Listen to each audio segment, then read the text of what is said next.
Hi, I'm Mark Manis, Director of Instruction at the Golf Center at the Highlands, and today I want to talk to you a little bit about fitting wedges. What's that really all about? There's some obvious reasons to fit your wedges. We need to fill distance gaps.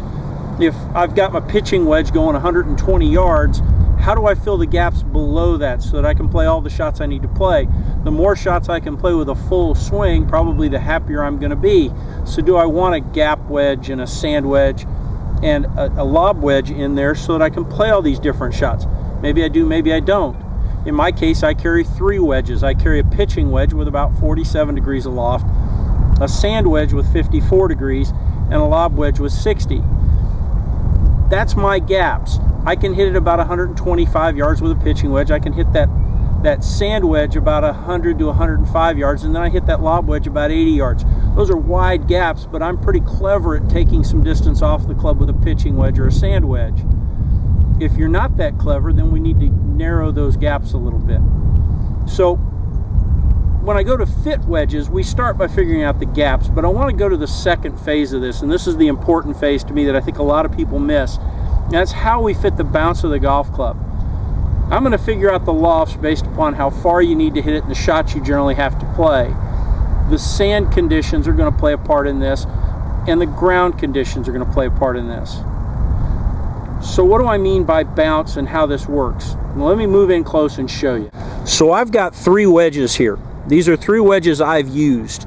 Number 1, I've got a 60 degree with 4 degrees of bounce on it.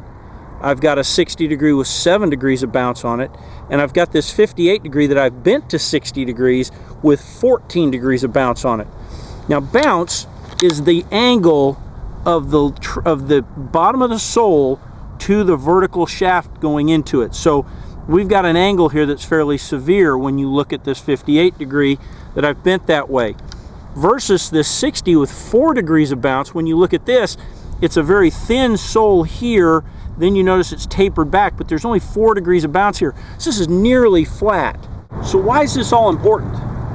Because how you swing the golf club and where you use the golf club will determine which one of these we want. I've used all 3 of these. I can tell you I'm really comfortable with a couple of them, and I'm not very comfortable with one of them. I'm going to take the middle one. And I want you to understand how I figured all this out.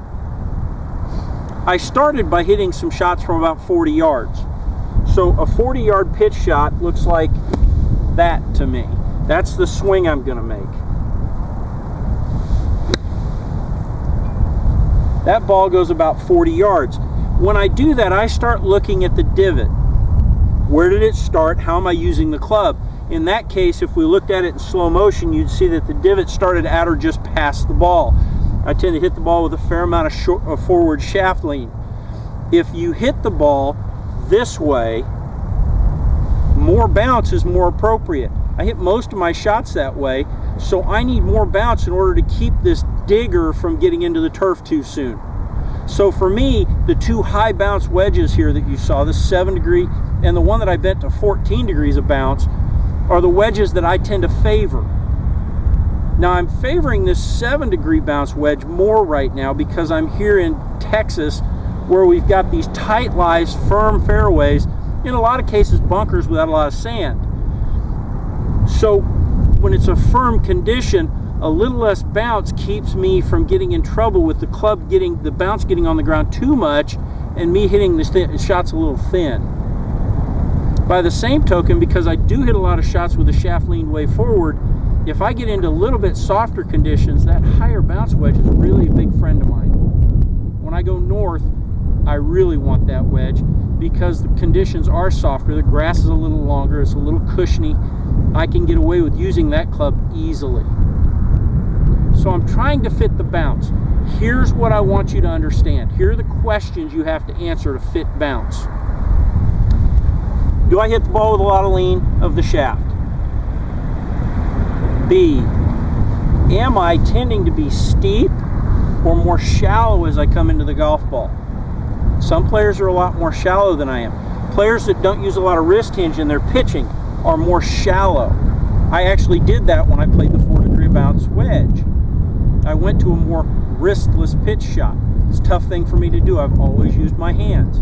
If you tend to hinge a lot in the backswing, you're going to want a little Next, if you're in the bunker and you tend to play in powdery bunker sand, you can't play with a low bounce wedge unless you're really clever. The tendency is going to be for that club to dig into the sand too much. See, this bounce, this skidder, this thick flange here is designed to keep the club from digging into the bunker. That's where this came from. That's the history behind this type of design. It was to help us getting out of the sand.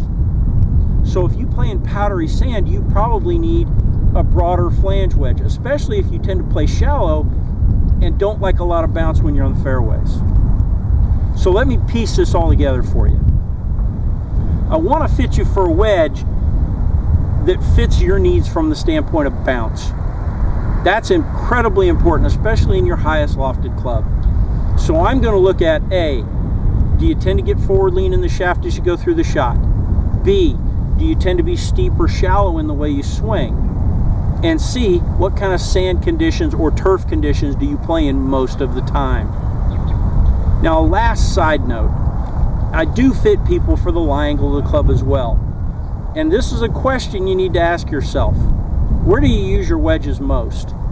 Most of the shots I hit with my sand wedges are part shots, 40 to 60 yards and in.